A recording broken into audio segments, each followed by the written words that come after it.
7 to 9 West Coast, 10 to 12 on the East, girl, you better tune into it. And boy, I try to tell you this the new big movement. Sit down and catch a vibe, cause these folk foolish.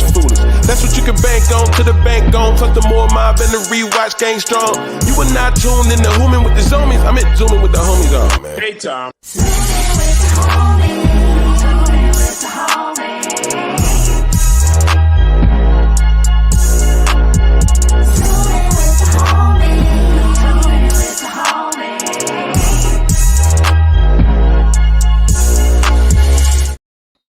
Yo, what up? Welcome back to another episode of Zoom with the Homies. I'm your host here, Moore. We got a fantastic show for you.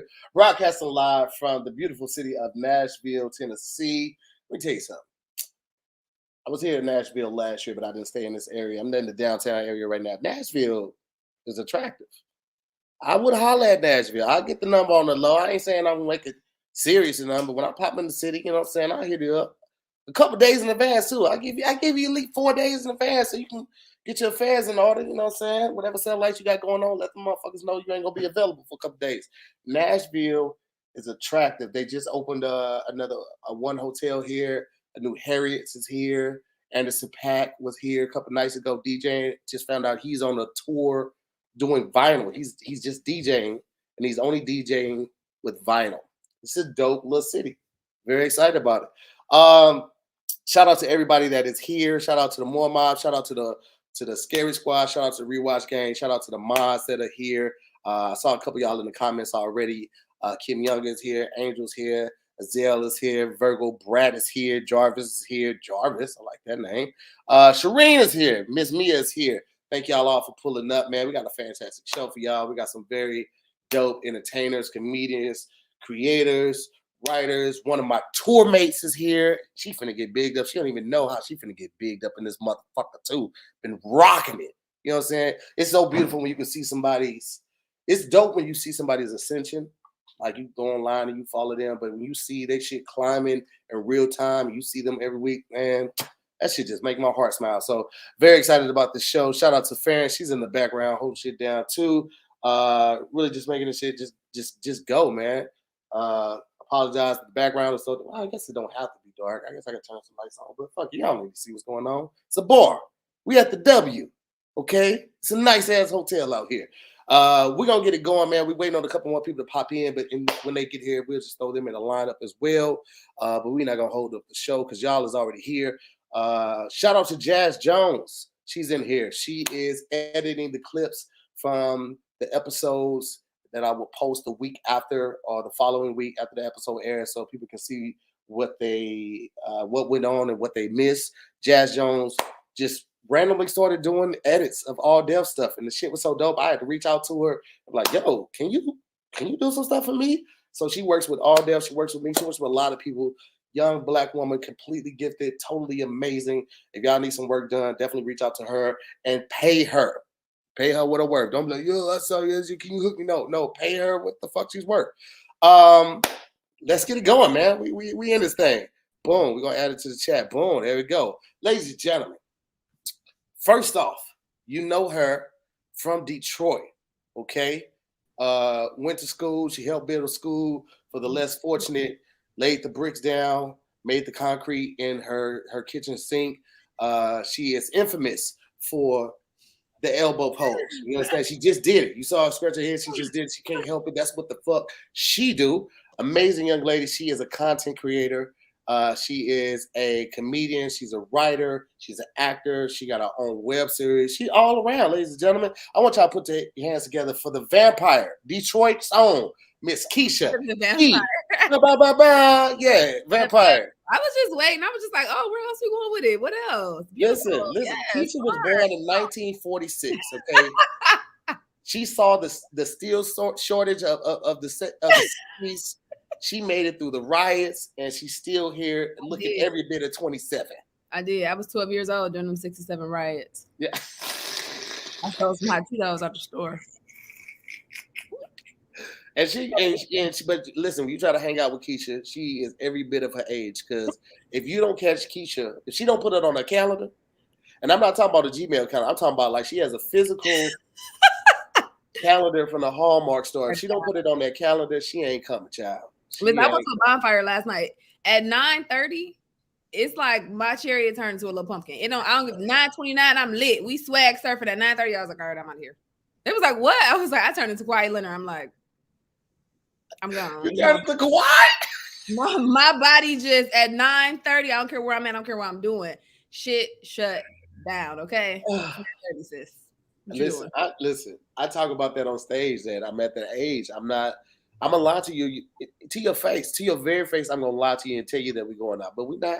I'm finna go back to my hotel. I'm finna tongue kiss my pillow. I'm finna get naked in between these sheets. I'm going to fuck to sleep. You understand me? I'm at that age. Yeah. Young boy, it ain't. You shouldn't feel no way about getting quality sleep, Keisha. That's a good thing. I don't feel no kind of way about it. Let me ask you something. I heard every time somebody moves away from Detroit, an angel loses their wings. Is that a true thing? Have you heard? Tahir knows. We go through this all the time because I have nothing. I have nothing for St. Louis because there's nothing there. So I don't even have what can you say? I don't know. We got real estate. You know what I'm saying? That's going for art. $2. They ain't even give y'all the second one. They just left after that one. Like, nigga, we out here. So pack this shit up. Let's go. It's just one arch. It's just one arch. Huh? It was supposed to be 2. No, that's McDonald's. Yes, it was. You shut your hungry ass up, okay? That's the golden arches. I used to go there as a kid. I remember we went to like a roller skate. Everything was in a barn. It was like a roller skate rink in the barn. It was a little kiddie disco, but it was in the barn. Everything was in the fucking barn. And my cousins, to this day, they come back home. They come like a family reunions, whatever. They eat crimps, French rolls, gold tooth. I'd be like, Grandma, I'm so glad we made it out. I could be at a motherfucking French roll in 2023. Let me tell you something. If I see somebody with a French roll, I'm robbing them without a gun. Okay, I'm like, just give me your purse. You ain't gonna shit with it. Move it on, ladies and gentlemen. We got Keisha in the building. Next up, this is the young lady I was talking about. She's on tour. She's currently our host. Okay, you've seen her all over Instagram, all over TikTok, all over Twitter. She is the black teacher at Hogwarts. She is the Black Avenger. She is the Hotep nigga. The misogynistic Hotep nigga, aka Andrew Tate's younger brother. She is phenomenal at creating and writing and stand-up. Beastie. Let me tell you something. It's not easy being a host. Being a host takes a lot of courage because a lot of times you're going out there and you're warming up the crowd for whoever follows you. And hosting for Kev is something completely different because a majority of his crowd was gained from the church. And she go out there and start talking about uncircumcised dick 10 minutes into her set, and it's hilarious. Do you understand me? Hilarious. Everybody loves it. Ladies and gentlemen, put your hands together right now. Start clapping. Make a lot of noise for Mel Mitchell. Bah, bah, bah, bah. Hi, I'm so happy to be here. I'm just happy to be here as always. Mel Mitchell, how has tour been for you? It has been great. It's caused me to quit my job.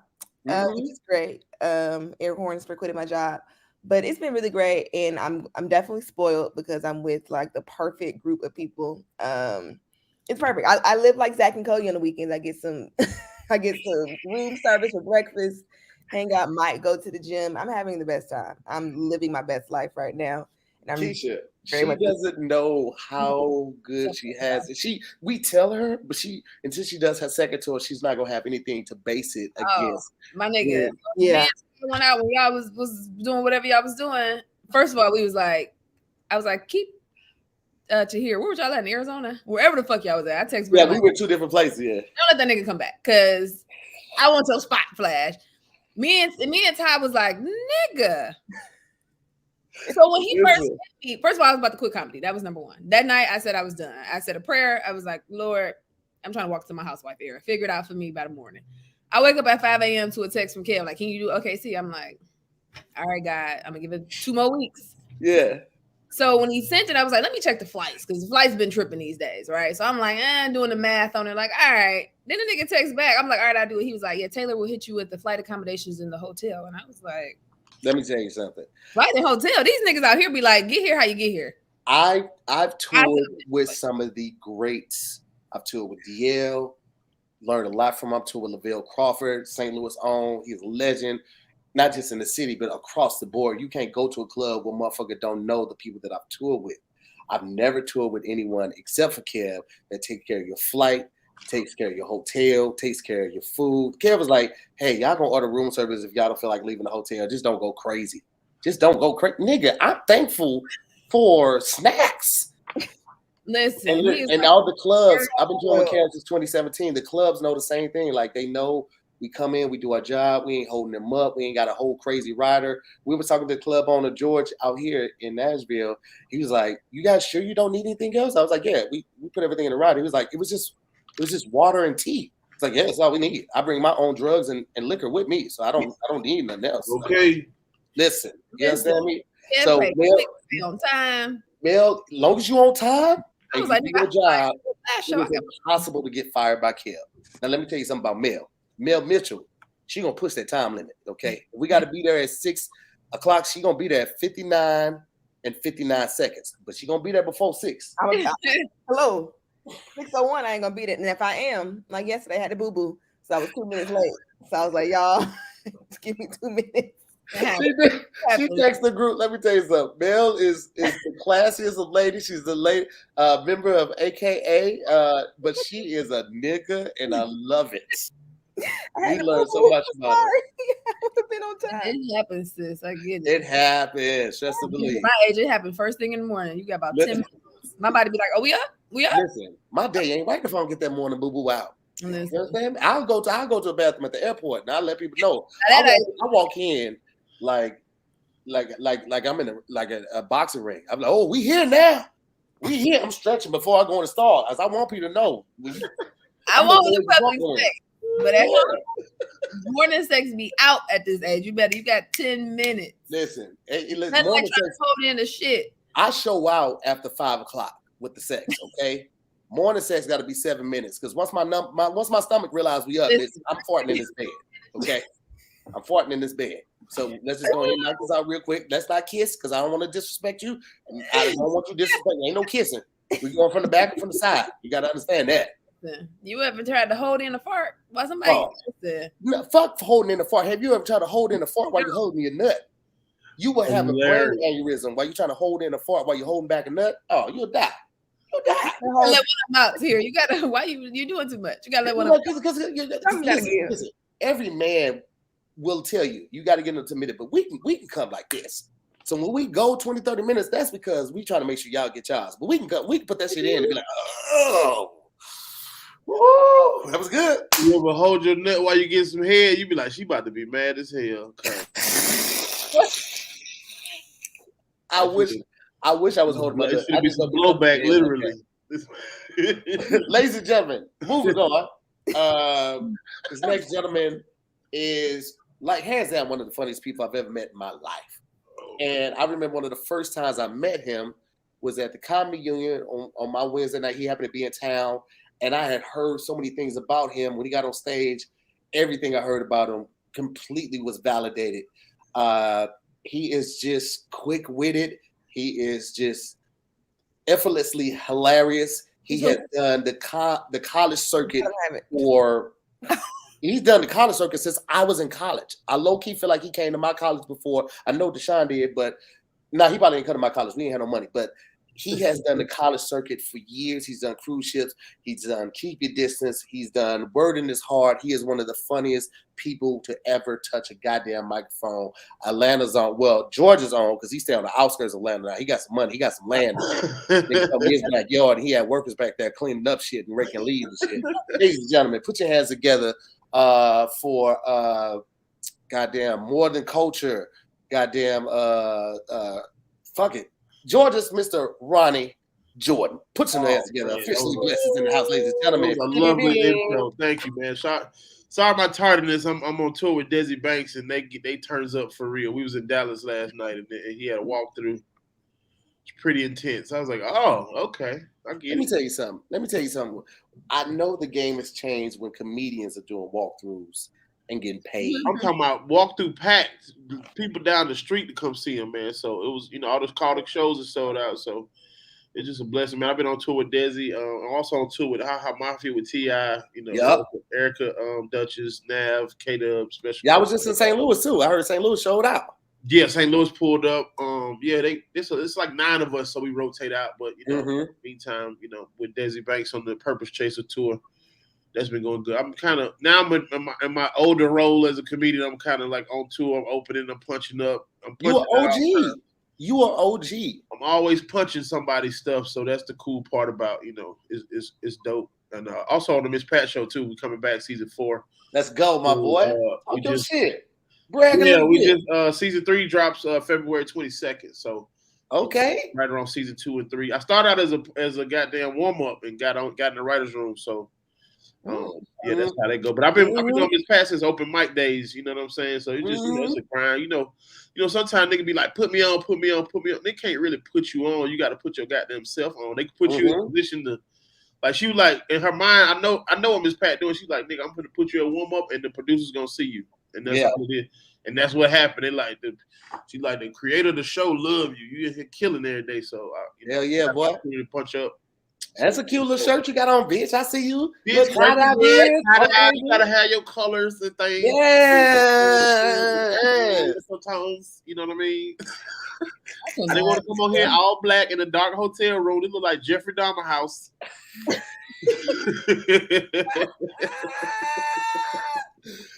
How you doing, Mel? I ain't never get to meet Mel before. I'm a fan of all your work. That shit is Ronnie, so funny, man. What's up, Keisha? What's up, Keisha? I'm over here trying to get the self tape in before the deadline. Keisha, every woman face ass goddamn. Listen, wait a minute, Ronnie. First of all, I thought Ronnie was my dog. Like I fuck with Ronnie. We are. What's up? I did the More Than Culture. They ain't never aired my episode, but you know what I mean. I did it. What you talking about? We aired your stuff. Did you? I missed it. I made you wasn't even paying attention. We aired everybody that we taped that day. I'm gonna go look. Hey, look, that was my flu game. We had we shot all day. We shot the Hyundai stuff for all death. And then I'm talking about 12-hour shoot, and then Tyler was out of town. Tyler and Remo was out of town, so it was only me and Kamal. So I had to interview Keisha. Lulu, and Patrick same day, back to back to back. I was there. I think Pat was there. Do you guys like fruit? Like I made a post, y'all. Like I'm thinking about moving to Atlanta. I was like, how does Carlos do this shit? Don't come down here. That shit made me respect 85 South more better because I done seen Carlos do 3 episodes back to back by himself, like different guests, and stay funny the whole time. And you know what I'm saying? Let me get this nigga Carlos some flowers real quick. Yeah, man. that's my dog right now. No, man. Matter of fact, I might text this nigga and see if he's free to just pop in real quick so he can get. Yeah, I think he on the road too. I think they in Phoenix. So, bro, we all back outside, man. We appreciate y'all. Goddamn, I'm doing a couple colleges too. I'm doing like Johnson C. Smith in March, but a lot of my colleges. I ain't really been chasing the showcasing stuff. You got to go showcase and then you go to the schools. But now I'm just waiting on them to call me. And bro, ain't that thing a blessing though? You waiting on niggas to call you. Remember? All the calling, all the showcasing. Nah, nigga, you waiting on T.I. to tell you, all right, it's your weekend. You waiting on T.I. to tell you, waiting on Desi Banks to nigga. I'm slick. Like I'm the only black daddy at my kid's school, so I'm really kind of fine. I feel fine. So I be sitting in front of my truck outside waiting on my kid. Like, what's up, girl? You good? Y'all straight over here? Y'all. My son be like, Daddy. I'm like, get your ass in the truck, man. I'm looking at these old nigga. But it's funny, you can't get in the Tahoe as a big nigga. You get in the Yukon, all your cool shake off. You shake all your Sonic rings off trying to you look crazy as hell. My son like, he's shaking the truck again. You shaking the truck again? Daddy shaking the truck. I'm about to throw up. Daddy, you shaking the whole truck. Get back to Carlos, man. Carlos, I knew Carlos before he was doing Wildin' Out, and I remember when he started doing Wildin' Out, Carlos had a little room in this Italian restaurant. Right? I don't know if you remember it. It was a smaller Italian restaurant. It was straight like back, like a goddamn Pat's Cafe. Yeah, I think so. It was like underneath. That's a lady named Cat. That's a black-owned woman. It's still going. He started it. It's still going. Bro, this nigga was on MTV. Doing Wildin' Out. He was touring. He was doing. They were about to start 85 South because this was before he met DC and before he had linked up with Chico, and he was still doing this fucking open mic weekly, bro. Sometimes he wouldn't be there, but when he was there, he was still showing up. So when you talk about him being on 85 South and interviewing people 2 or 3 episodes by himself and still holding it down, still being hilarious. That just really just speaks to his work ethic. Because Carlo's been that nigga, bro. Like, he ain't just get in this game. He ain't just turn funny. That nigga Carlos has been rocking shit and holding it down for a very long time, and he don't get the enough respect that he deserves, and enough accolades. He's one of the top executive producers of television. Like, if you think about 85 South as a TV show, they put out a comedy special every Friday for 6 years.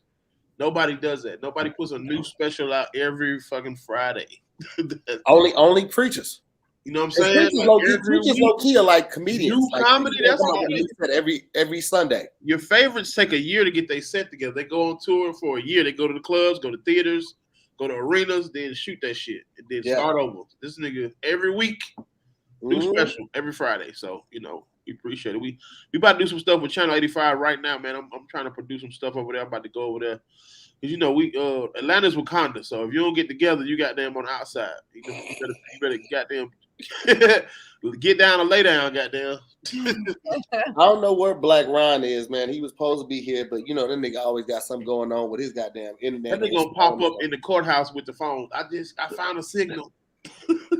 I have never done a Zoom with Black Ron and he's in a normal environment. He's always, it's like a random truck stop or some shit. Like, it's gonna be entertaining. I already know that. So. Nigga, a truck stop? Nigga, he be anywhere where they got a Wi-Fi signal and he got to get situated and shit. Watch. I'm telling you, when he pop up, it's gonna be random a whole ordeal. Yes. He's always on. Ron always. Let me tell you, that nigga has never disappointed when he pop up. But when I tell you that nigga always got some shit going on in the background. Yep. He pop in while he trying to light a goddamn Newport. He like Longs, too, Newport Longs in the hard box. That nigga's always got some shit going on, boy. That is an uncle. That nigga was born an uncle. And now, I didn't know. Did you do Wakanda Forever over? Did you do that yet? Now, what you mean? Did I go back and see it? Mel, I'm talking about, Mel, you reenact like Harry Potter. Oh. Have you done Wakanda Forever yet? I gotta watch it. Like, I like watching shit and then taking notes while I watch it. So once they put it on Disney Plus, I'll watch it again and do it. Yeah, the Mexicans kicked our ass. I ain't appreciate it. They beat this one Mexican dude with some Jordan 4s, jumped out the water, whooped our ass. I dozed off for like 2 seconds in that movie and woke up like, what the fuck? Wait a minute, what is going on? Beat the whole country up. Like, one nigga beat that. And then try to be friends afterwards. Like, bro, you just killed my fucking mama, bro. You killed my mama trying to fuck my sister, lame man, nigga. I beat your ass, sister ass, boy. Yeah. I definitely thought he was gonna get the draw. Huh? I definitely thought he was gonna get them draw. He liked to got the draw, didn't he? He almost did. For sure. Hey, you know how they doing it. You see how they doing it. 2 movies later, he's gonna pop up a half Mexican little black boy. He's gonna be half cat, half fish. Wait, half panther, half fish. Goddamn. She killed his little girlfriend. Is that what happened? Wait, no. Wait. Everybody just wait. Keisha, did you see Wakanda Forever? No, listen, that's what I said. I dozed off for 2 seconds and I woke up and I was like, where the fuck they come from? Matter of fact, I already saw when he was there. I saw when he was there. I dozed off when she went underwater, whatever. And then next thing I know, the nigga just coming for her mama. I'm like, what happened? Was that a drug deal went bad? What went on? She was sleeping, woke up to Rihanna, let me. I was confused. I'm like, when niggas get to shooting up your mama house, listen, you owe somebody. Hey, did y'all see? Was y'all in a movie theater with black folk? We was talking back to the screen like, that nigga T'Challa had a little boy. What the fuck? Like, why we just, what the bro, the movie going experience, I would imagine, in Atlanta is way different from everywhere else. Because in LA, because a lot of movies are made there, motherfuckers be in there intently. Like, they be watching the movie, they be taking notes. Like, they would, oh man, that was a great shot and shit like that. In Atlanta, them niggas be watching the movies like they at their auntie house. Niggas be getting up, they fire up, all that type of shit. Kids was in there like, really? They're dead? It was like, what the fuck, dog? Hold on, we went to go see Wakanda Forever. Where were we at, man? We were in Milwaukee. Milwaukee, and it was the most ghetto nigga. Bro, it was so ghetto. And we were in the movie theater. Ghetto movie theaters are fun, goddamn. You hear a nigga opening up a goddamn Twizzlers and shit, like cookies and cakes. And I seen a niggas with a Chick-fil-A sandwich in the movies. I'm like, what you got? Now, that I can do. But you seen them pictures of like abandoned malls That's what that movie theater was like. Nigga, they were selling whole regular size pizzas in this movie theater. Little Caesars pizzas? Nigga, because I make vlogs every weekend for my Patreon. I showed them, nigga, the pizza box was like this big. Like it was a whole regular size ass pizza. I'm sitting there, I flipped the top back, and I got real regular size slices in this pizza. But the first one I had to take back because they didn't cook it all the way. The pizza was getting stuck to the box. So I'm trying to pull a slice up, half the slice. Like a piggy there. I feel like you was in that bitch. I feel like you was in the movie theater with your little pepper flakes and Parmesan and shit. Like this shit. Nigga, it was so crazy. It was a nigga next to me with a bottle of Hennessy.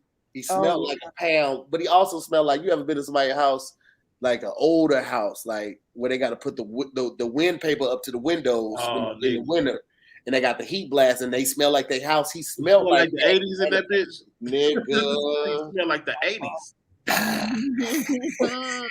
Like jasmine and goddamn must, like jasmine and mothballs, nigga. You smell like old cassettes. You stink, dog. You smell like cassettes.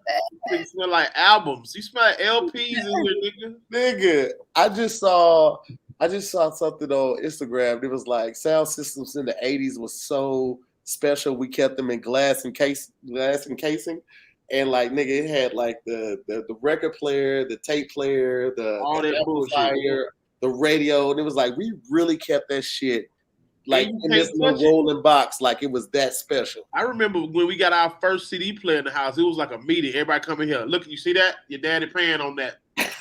Don't touch the component set. Like we had the component set, nigga, the CD player lift up like that. We were like, ooh. Yeah, I remember the and the CD was coming in a box this long, nigga. CD box this goddamn long. Yep.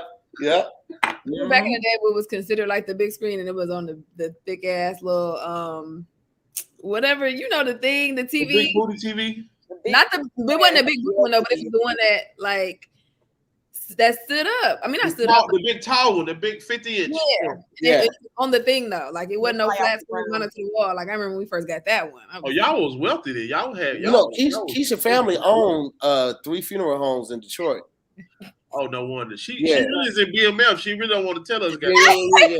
You know what's so crazy? I was literally watching series, right? And I remember the day that shit went out. It was almost like when Kobe died. Y'all know how when Kobe died, LA was like gloomy, like the place was just. I ain't gonna tell the story. Atlanta was foggy, gloomy too. That's when them niggas got was fucked up. Nigga, I remember that day. We was just like, oh no. And then when you found out the motherfucker was in St. Louis, you was like, okay. Well, you found out what? Who you thought was dead? To St. Louis, my nigga. Hold on, who you thought was dead? When did it get gloomy in Detroit? Not dead, just when BMF, when they all got indicted, it was like a big indictment. It was like, oh yes, it was. Because Atlanta niggas, and they was on the run, so you was just like rooting for them. But then when you found out the niggas ran to St. Louis, you was like, I mean, you didn't want to go nowhere that required a passport. You didn't put your ass on a plane, nigga. You motherfuckers went to Miami. Goddamn. Have you seen the BMF documentary that go with the series? And the shit they was doing, it was like, yeah, Meech got in the car and went to Miami. I'm like, why the fuck would you? He's smoking weed and shit. He doing regular shit. The craziest thing was that they had such an elaborate, like, well fucking ran, thought out whole operation for like 15 years, and then you niggas get caught up on the simplest goddamn. Well, what caught them up was them niggas had them billboards in Atlanta. That's why I knew they was fucking up. We was in Atlanta, and I seen that shit that when they first dropped the billboard, the world is ours BMF. I was like, these niggas, these drug dealers really got like.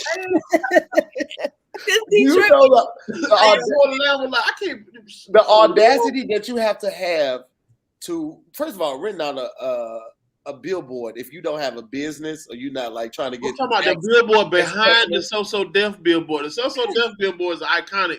They shit, Meech like this. So Deaf billboard right here to Meech's chest behind. He looking over So Deaf billboard like. It just said BMF, the drought is over. I was like, wow. What year was this? How did they not get a Rico or whatever the fuck? These niggas are different. That was the first time I seen like 12 Lamborghinis at a club. I was like, so what dealership do y'all get these? Because that shit ain't that CarMax. They ain't got these Lambos. Hold on, guys. Hold on. We got a special guest real quick, man. We got somebody popping in for a hot second. Ladies and gentlemen, he does everything. Y'all put your hands together for the GOAT, Mr. KevOnStage. What's up, player? Hey, what's happening, sir? How are you? On. Stop. I better vote for my dog. Image award shit going on. Fuck you, Yeah, me. Kev, I got you, big dog. Everything. I'm voting.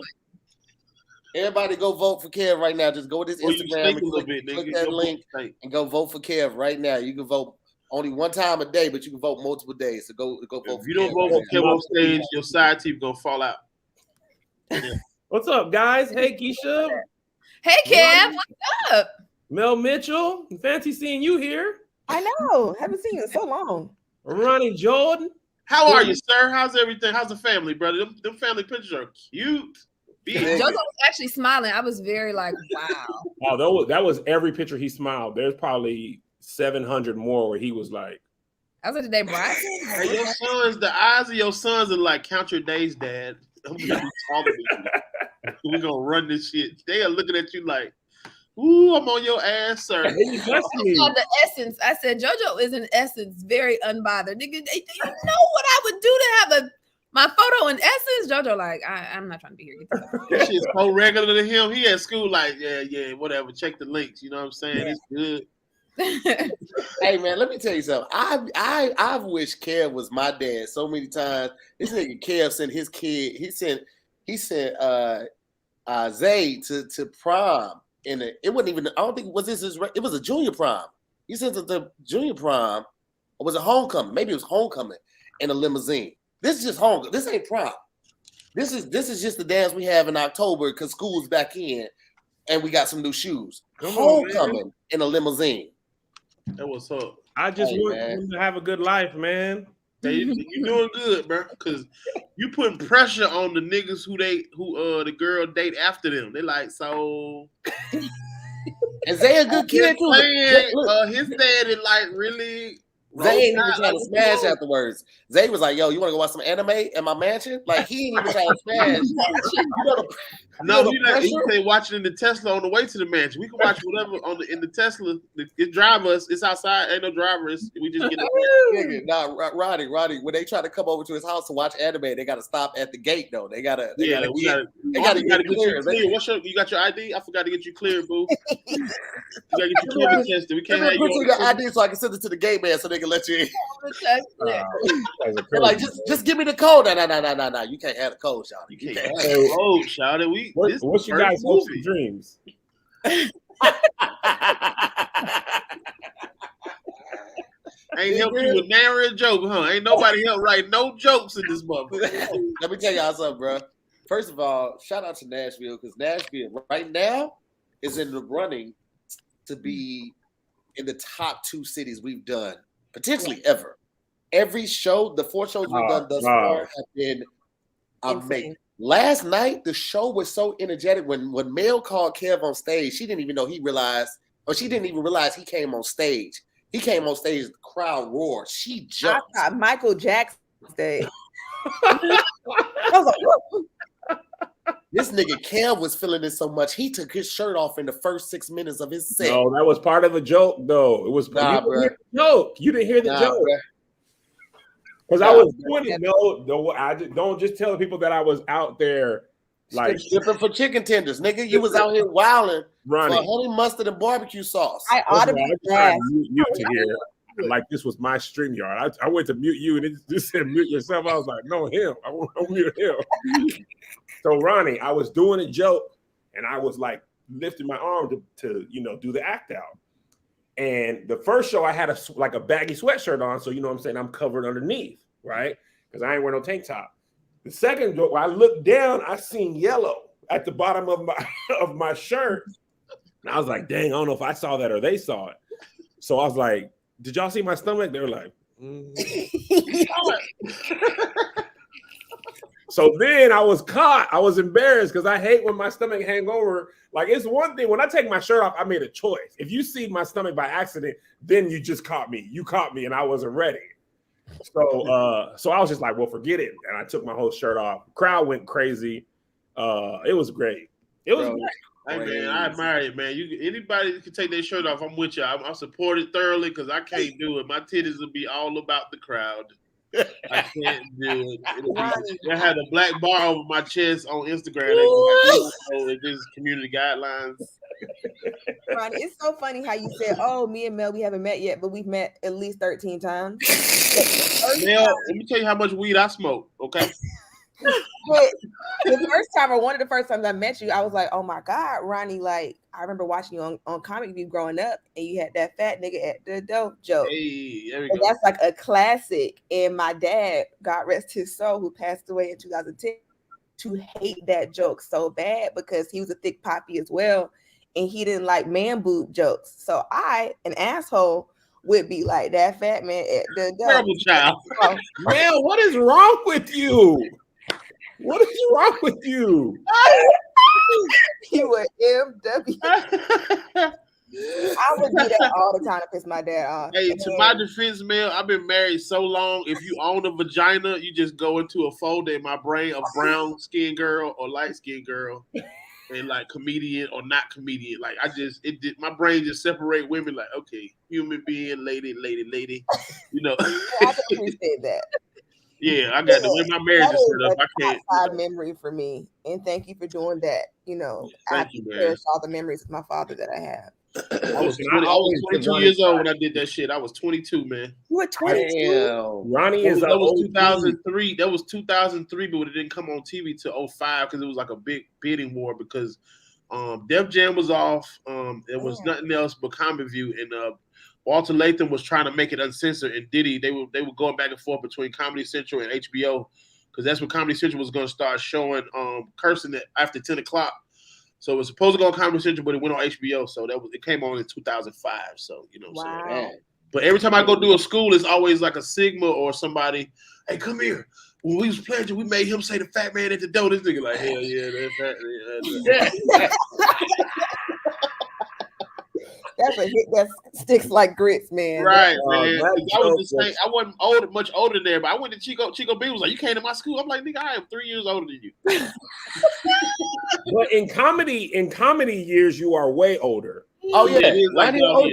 Sure. You're OG. You was on TV before I was even before I even did comedy good at all. Before I ever even people was giving me my money. first TV was 02 on Comic View in Miami with Bruce. Well, it was Arnez J at first, but then when it aired, it was Bruce. They had fired Arnez J in the middle of the season and put Bruce on there. So yeah, I've been doing it I've been doing this shit a long time, man.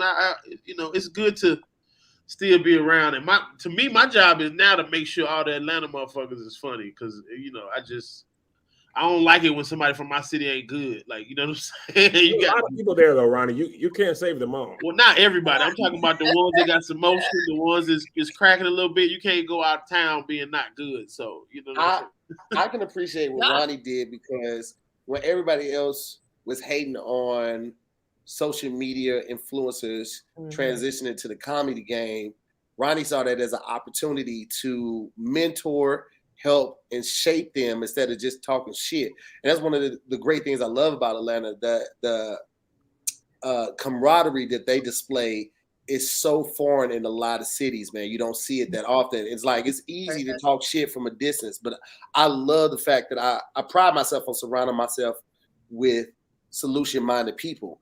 And it's easy to talk shit on your phone, on the internet, and all that type of stuff, but like stepping up and doing something about it is something completely different. And Ronnie, you did that in a lot of instances, bro. Like I saw you defending a lot of people when that shift was happening, even down to like T.I. when they was talking shit about T.I. Yeah, you were like they're like, nah, bro, don't do that. Like, and one of the first times I saw T.I., I was hosting a show at the Soho House. I was hosting a comedy show, and he came in, and he's still pretty early in his game, so he was getting his rhythm down.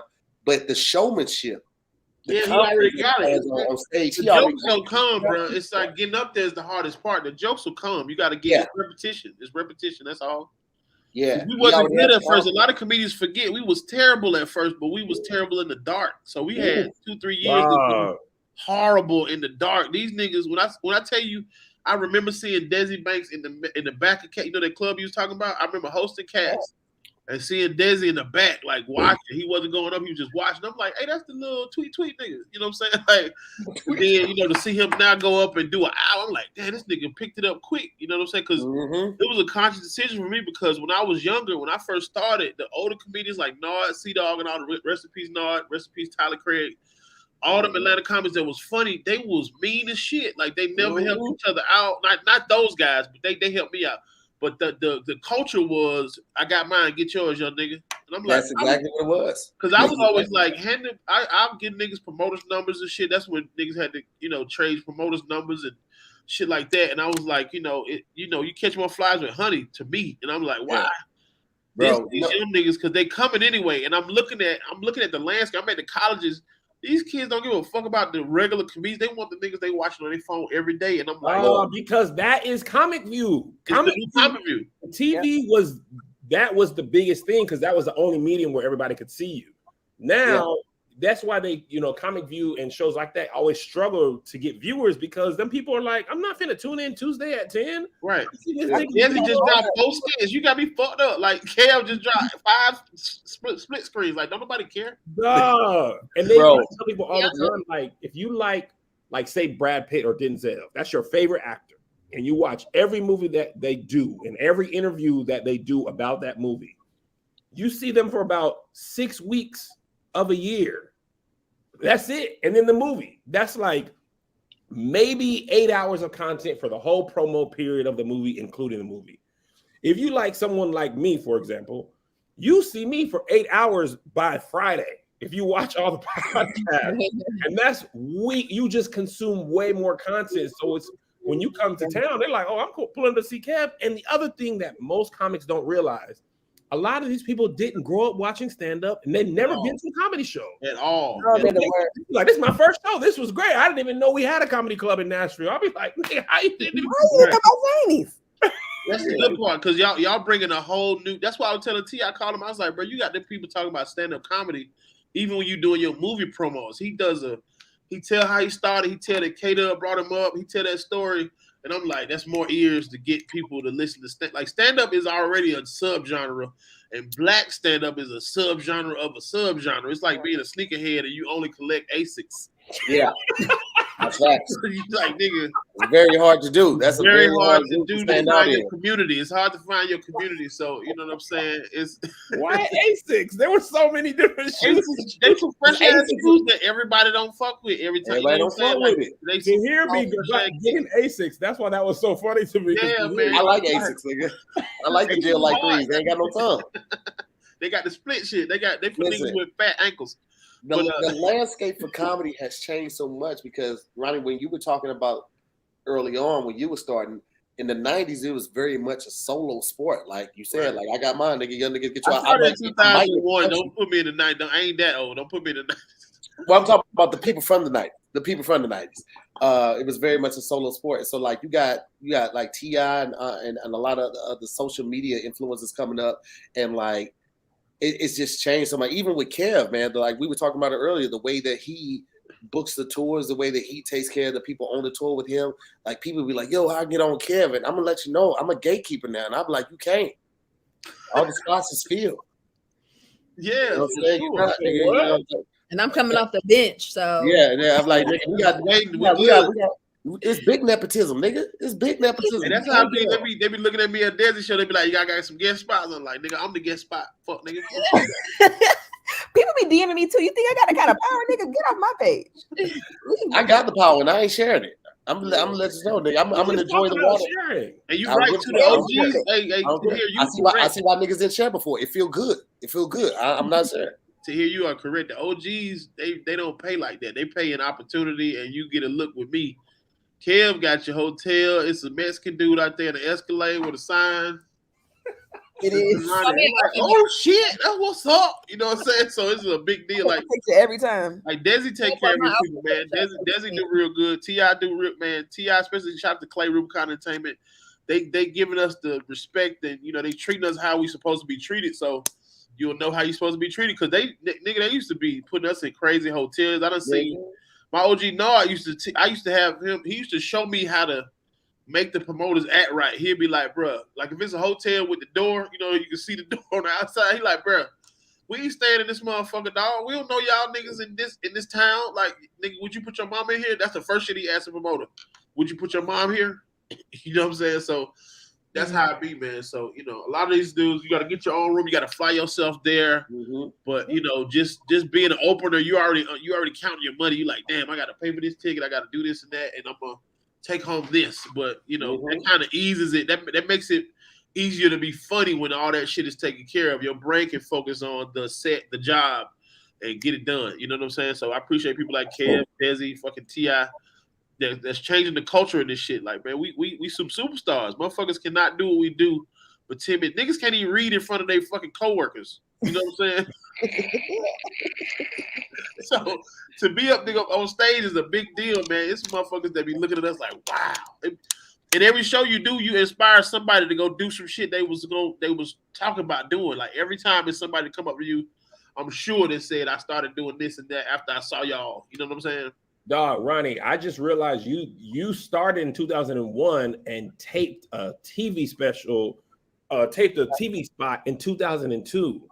I was quick. It was like 7 months. 2001, when I first started comedy, I was like, remember we got whooped? Then our moms hit us, and we was like, they was like preachers. Remember that, guys? Well, I came up in the fire because Uptown was like, if we talk about BMF in Atlanta, Uptown was like the drug dealer prom every Sunday. Nard had the culture. Nard was like how K-Dub is now. K-Dub know every strip, every dope, every people that be outside, they go to K-Dub spots and stuff. But Nard kind of started that recipe. He just passed last year. But you were looking at the crowd. When I tell you, I saw Tiny and T.I. when they were dating, sitting in VIP every Sunday. The whole BMF and that bitch, Jeezy and them motherfucker, Chris Tucker might be in the back. And then I'd be like, hey, y'all can boo these niggas if you want to. We got so many comedians in the back. Boo these motherfuckers so they can get another job and get the fuck out of here. So you had 30 seconds to get that shit off. And if it didn't get off, no, they would boo the headliner that was there all week. Like, I used to have to go up after the headliner after my probably about 2 months. He just started saving me. He was like, we gonna wait because I seen the nigga Thursday. He ain't gonna be good. We gonna so I kind of got thrown in the fire very early, and like them high intensity rooms have you goddamn on, you know, you like this with your jokes. So when you get to a regular improv, I'm like, whoop, I can talk. I get to take my time. You know what I'm saying? So it's like, you know, playing with ankle weights on or playing with strip shoes. It's like once you get around some regular folks, you know, being around murderers is fun, but you know, normal people. What up? That's my dog right there. What's up, boy? Hey, you talking about getting booed in Atlanta, and I just popped up. You know? Getting booed is one thing. On Sunday nights, when the drug dealers and the strippers had the night off, they would come and they would shake keys at you. Nigga, that's when Griff started that. Shout out to Griffey 2 Trillion. He started that shit. And then if you didn't have keys, they make you say keys. So it'd be nigga like that. You ain't even got keys. Nigga, Griff had one room where he give the crowd Nerf balls. Like they this big, but they when they hit you, it feel like that. Why were y'all getting Haze? Y'all were getting Haze. Dog, we'll tell you. This the first time I met Miss Pat. It was like 2006. Miss Pat get up on stage. So she say, hey y'all, this nigga stand up and hit her in the head. Bah! Who the fuck you be with that shit? And she looked down. She said, "This nigga got on a turtleneck. Let's rob this nigga, y'all." And I was in the back. I was in the back screaming, laughing because that was her natural reaction. I was like, "Oh, she from Atlanta for real, bro." Oh, she said that? She said, "Let's rob this nigga. He got on a turtleneck. Fuck him." That's why I noticed when we do Keep Your Distance. A lot of Atlanta comics, they even like Mel Mitchell, they come out the gate like bing, bing, bing, bing, bing, like literally. I opened up for Roy Wood Jr. We were at fucking the City Winery. He was like, "Y'all are so fast." I'm like, "Nigga, I came in 2018, right around that transition for people like social media filling up seats with 2 minutes worth of fucking jokes because they didn't do no stand up." I came from the era seeing people get talked shit about for doing social media and like trying to figure out how to manage both. But I had to, all right, my pussy, y'all, it's funny. I did it, girl. Like, I gotta immediately get y'all niggas to laugh or y'all are going to boo me. Like, I literally do not go back to Cats. I'm so triggered from that fucking place. Try to get up. If I do get up, just being like the whole. And Maurice, it's a little guy with glasses, bald head, and he wear cargo shorts, and he look like Myra. He looked like the dude from Players Club. I spent a lot of money on you. Like he's a little bald man that got shot to Maurice too, man. But he's like, nah, you can't go up because he got OGs in that bitch. He's like, if I don't know you, he gonna kind of watch you a little bit and see if you keep coming back. But it's just a process, man. And then Cats ain't the scariest spot ever. Nope. But that's to you because that's your era. So it's like that's my area. For me, Cats is like uptown. Rob, how did you get you from Atlanta, but you don't have that same style. You come out at your pace regardless of where you at. Was it hard to develop that coming through Atlanta? I feel like some of the boo rooms and the like some of that element caused me to figure out some stuff fast. So I feel like I found a go-to fast, and I started off super young. So for me, it was cougar jokes. It was, I'm the youngest person in here. Already like that. That's my elephant in the room. So that's where I'm going to immediately. I'm trying to be cute. He's just a kid. Oh, he's a kid. He good for his age. He's real good. He's good for his age. People love a little baby doing something for big. Yeah.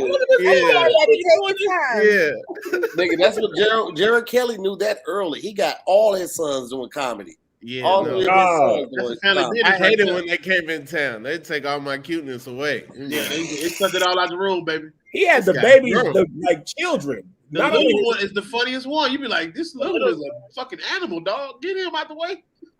But I remember Isaiah was like 10. That's when I first started. Isaiah was just coming off Apollo, and now he older than me. I'm like, how the fuck you get older than me, nigga? I can't. That shit blow my mind to see Isaiah as an adult. I be sitting like, I can't believe you 30, nigga. This is crazy.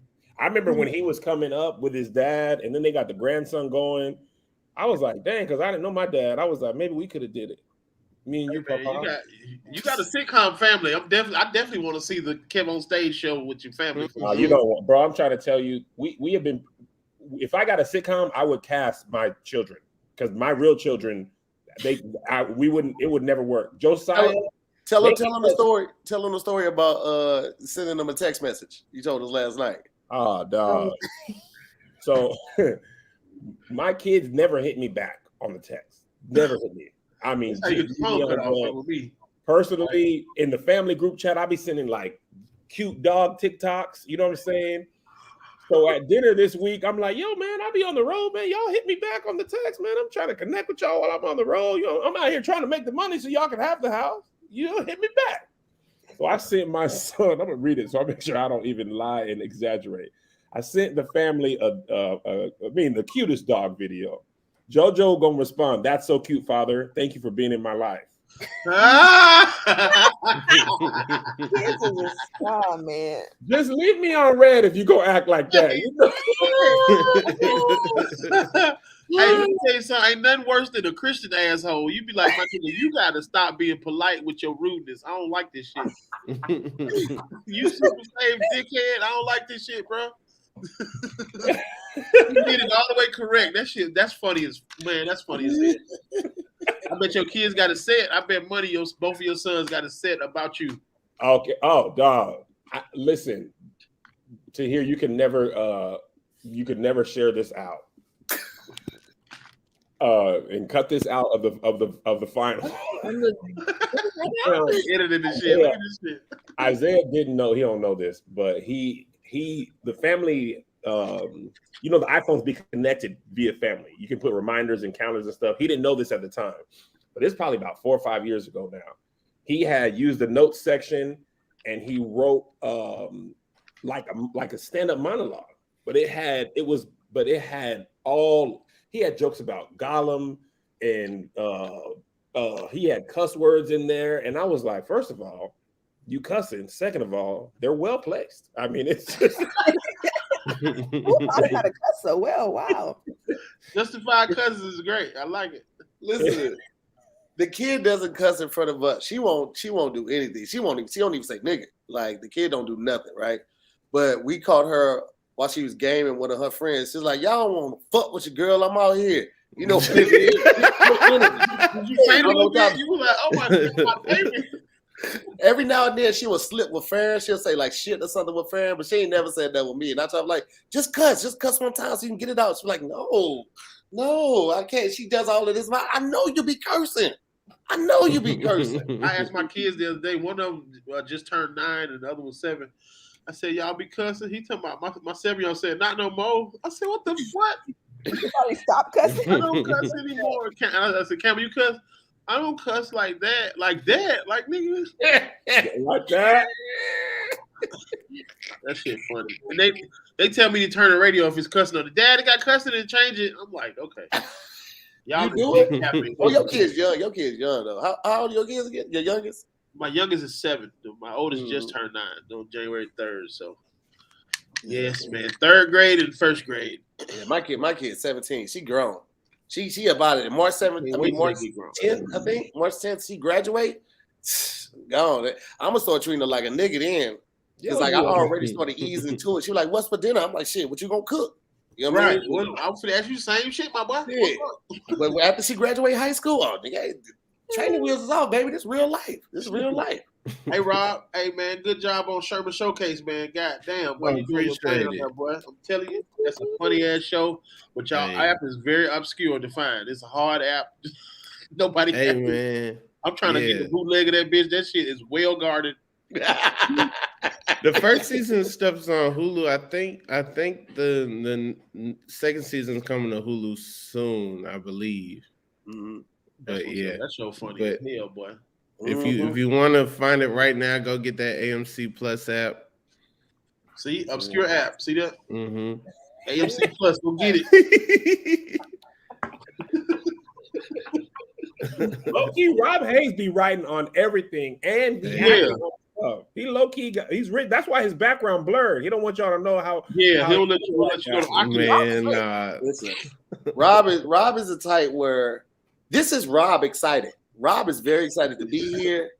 He woke up this morning. This me bringing it. Check for another 10 grand. He wasn't even expecting.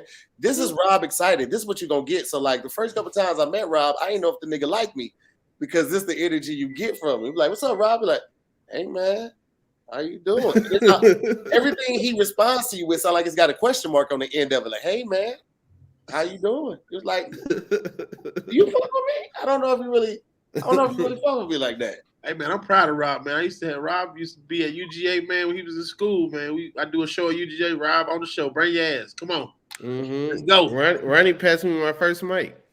Really? First time I was on stage, Ronnie was hosting. Yeah, in Athens. Yep. Little club in Athens. Dang, wait, that's crazy. Mm-hmm. Mm-hmm. Yeah, man. I got a lot of kids out here, man. I got a lot of DNA out here, baby. You know what I'm saying? My niggas, my little squad official, goddamn.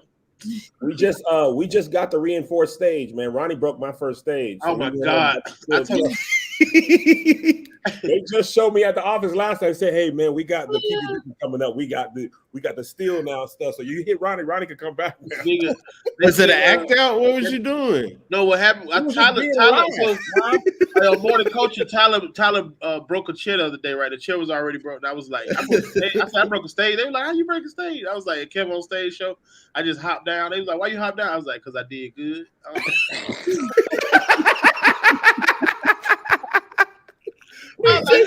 Hey, the walk off be different. When you do good, it's like, yeah. I just hop down like, how you like? Just gave, like, you forgot for a second, Ronnie. You forgot you was up there, bro. You had the stage sitting on 8 pizza boxes, so. I know this was an intricate thing to do. I know this shit took a long time to build. I done snapped these people shit. I said, this nigga about to send me back to the airport in a Corolla. This is some bullshit. I done broke this shit. I'm still over here tripping. So y'all know I don't really be watching TV. I thought that because I really truly in my heart of heart still believe. Don't be a fool. I have my first Chick-fil-A chicken biscuit with Ronnie. You know what I'm saying? Like Ronnie put me on. Like I fuck with Ronnie. I thought that was Lavelle Crawford that said that. That said what? The fat nigga at the door. That was like, Oh, that's hilarious. What? Wow. What's your process? What? Like that was like 20 minutes.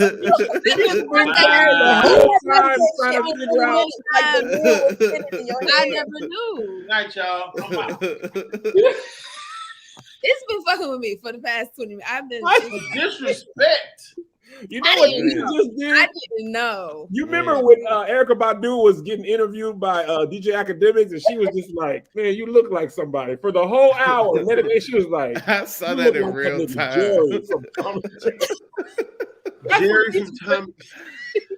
Ronnie, she was thinking about it for the whole hour. Yeah. Been like on my mind. This is from before I got here. I wasn't even here. In Keisha mind, she got a fat nigga folder that she just put all of the fat niggas in. Got it. No, That's why you single. You missing your blessings. It's a big nigga that like you. You fucking ignoring them. That's why you by yourself. Dang. That will buy you anything you want, and you see her like, Lavelle? Dude, they will put money on you. You gotta specify, man. I thought I had a little sauce and shit, but guess not. I'm glad to have been put up on game. You learned something new. Hey, the big That's nigga my favorite won. Drewski joke. Oh, She shit. said Drewski joke. So watch me, dude.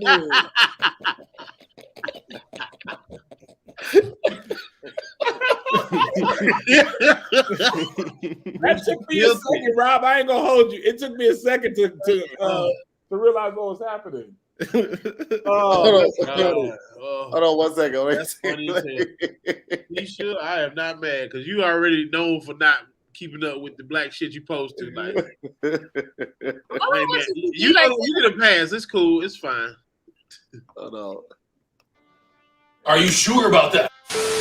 A few moments later. It makes me want to eat cereal. She is high as a kite. Sorry, I thought this He was seems like he'd be They put a lot of extra sauce in here. a mouse from Tom and Jerry.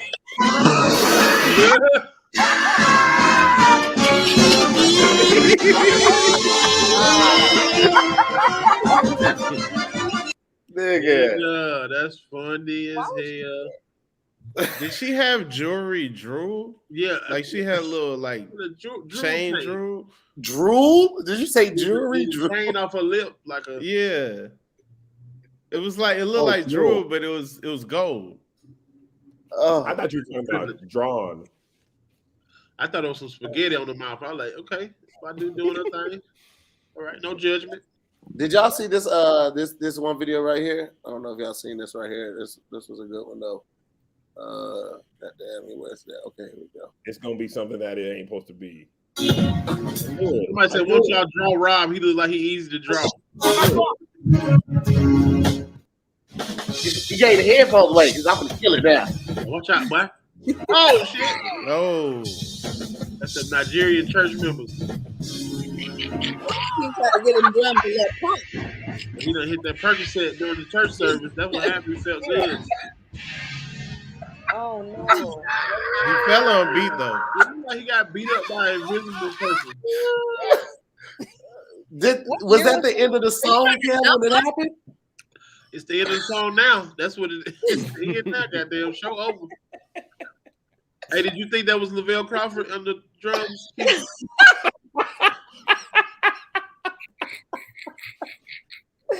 No, so it's not. I never actually saw it. Oh, it was just you just heard people say it over and over. Yeah, like I just. Oh, say that then. I thought you like when I seen your ass goddamn, I was like, didn't even look like that big nigga. So good, my bad. I take it all back. You get a pass. You ain't see it before. Ronnie came with me tough, like Pull up my clip. like you can't got no money. I be like whole time it's the whole nigga over here, but I mean, But for real though, y'all, well, a lot of single women missing out on big niggas. Big niggas will take. You ain't gonna never be hungry. listen. Nigga, just because a big nigga got food all the time. And also, God might send you the big nigga so you can take him on a walk. Goddamn, get him. Now my ex be like, I put a pork loin in the crock pot for you before I leave. I'm like, what's at 8 in the morning? Pork loin. Okay, that's what's up. Listen, I ain't gave love this. real quick. Like, who you fuck with that be going to the supermarket buying pork loin? Like who? That's a real nigga right there. That's what's up. Nigga, who you think? Who you think? Hilarious. Keisha only fuck with niggas that got AARP for a couple years. We did have Keisha's first chicken biscuit. She was like, I see why. Yeah.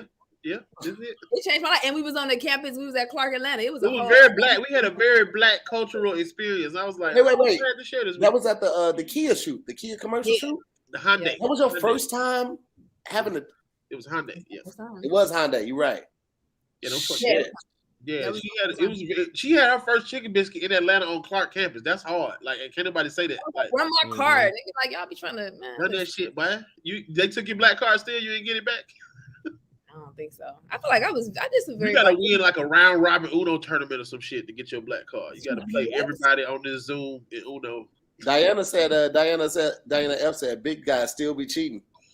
Hey man, that's a fact. Niggas with a dick cheat now. Dicks happening. What? Be happening sometimes. Big girls be cheating too. Fuck you talking about? Like these big old pretty girls be having 9 niggas. Like this nigga he bring me the main course. He bring me the sides. Mm-hmm. Ronnie, your woman's voice slips in so easily. It is that little Atlanta voice. You sound like Mel Mitchell. That's like every cousin I ever had. Like that's what's up. You got to get what you can out these niggas, cause they for everybody. Like they is for everybody. Huh? That little dick be community dick. Like. I appreciate it. Be worse for ladies. Ladies be bad when a nigga cheating they dick little. How you cheating with this dick that you got? You really wilding. Like you sharing really be no for real. That'd be a thing though. It's a thing. That'd be a thing. Niggas is sharing the little peen. Niggas will beef with you over a little dick, and it's like, man. Like, bitch, you know he trash. Come on now. Now, why you easing me in the club about that dick? You know, sometimes it be the shower pressure at the nigga house that keep you. You know what? The shower pressure. His mattress pad. That nigga gave me the shower pressure to keep y'all. Bitch, I gotta wash my hair this week. I ain't breaking up with that nigga this week. Oh my lord! I don't think I've ever experienced that. Good shower pressure to keep you in there. Yeah. What, good shower pressure or a small penis? I don't know. I don't know about either one. My shower pressure is Keisha, trash. she didn't know she experienced. Which one you talking about, Keisha? Small penis. How was that? Does that suck? Or do you tell them? Like, I think my first it was like a first, so you wouldn't like. But other than that, it was. Oh, he caught you early. The small dick niggas catch the versions. You gotta start small. I did the same thing. Start small, then you work your way up. It's like a socket set, like a riches. It's like. Hold on. Y'all ain't keep disrespecting these black kings out here because some of y'all women got big vaginas too. I'm not disrespecting some big vaginas out here. Yeah, turn the table. I don't even want a huge penis. That's like you got my uterus over here. It's not half empty; it's half full. That's how you look at it. You know. The vagina's half full. Yeah, you gotta be an optimist. What's a big? What you mean? Like it's all perception. You know what I'm saying? It's not half empty; it's half full. You got 2 fingers in there. She like keep going. Hold on. What's up? Oh, like she just blew out. Like 3, 4. Come on now. Why you? Don't be scared. You gotta You look at that bitch. Their vagina's reconstructed these days, though. You can. Yeah, I heard that. You be like, hello. You know, you need to just have a seat. If you got to go get your goddamn, you going to Home Depot and get your vagina redone, you just need to sit down. The white woman for their husbands versionize themselves. I read the article of the guy that had I don't know if he had length added to like his I think it must have been like his shin area. Like he got like 6 inches taller. Yeah, it got taller, like 4 to 6 inches taller. He actually had that surgery. I didn't even know that was a thing. I didn't know we were there as a race. He could put more shoe pads in and did the same shit. Like that's 6 inches. No surgery. Fellas, would y'all ever get penis surgery? Would y'all ever get a DBL, a dick BL? Yeah. Nope. You not doing it, Ken? I'm riding out with factory parts, nigga. Let's go. Listen, stop. Factory dick. What's up? Like a ball Get more confidence. Factory dick. Stock. I can't respect no dude that got a DBL. I can't respect it. He wouldn't tell you. He just got there and pull that bitch out and pump it up. Pump it up. Not the sound. Reebok pumps. I get the ab surgery now. I ain't gonna hold you. I'm gonna give this weight loss surgery. I'm gonna get this shit about 8 more months. You know you can't do that to here.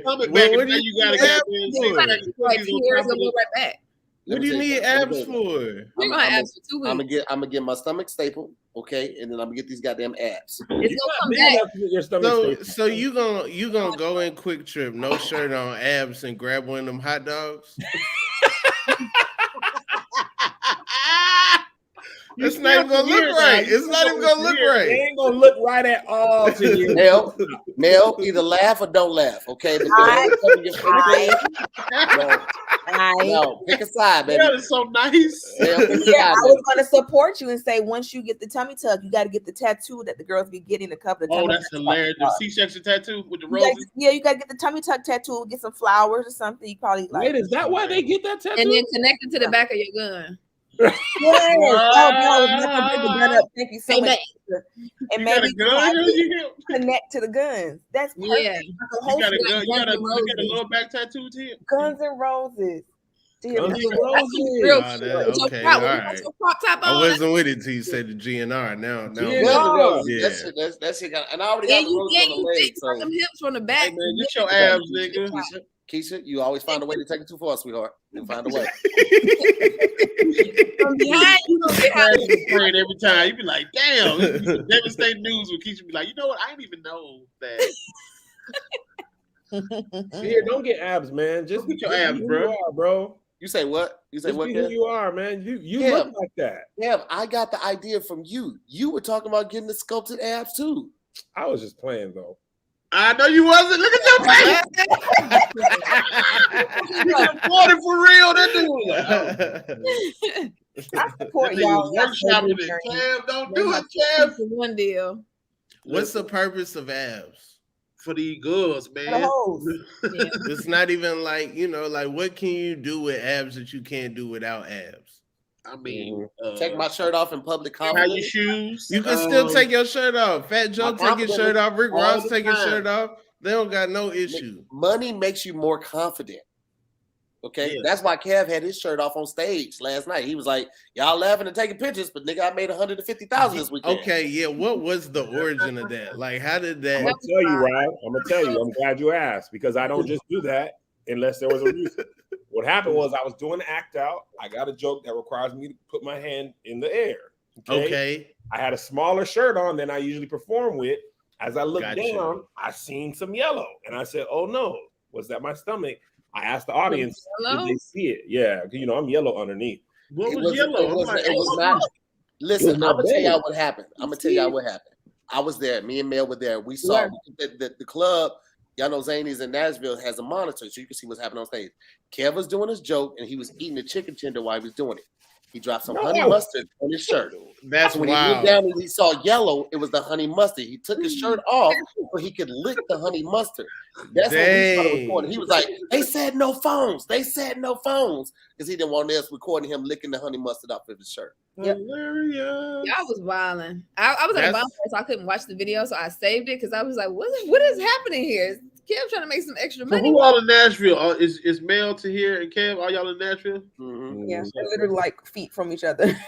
That's another level of ripping. When you start eating chicken tenders in the middle of your set, like that's Casey and JoJo level. Rob. It's like Casey and JoJo is like, "Give me some of that chicken," like that's fire. But I didn't do that. With condiments, chicken with condiments. That's another level. Yeah, you have the honey mustard. But you still never said what made you take your shirt off. You say you looked down and saw yellow, and then what made you look down and saw yellow? Then I was like, "Damn!" They saw my stomach, so I was embarrassed. And then to take my power back, I was like, "Okay, you know what?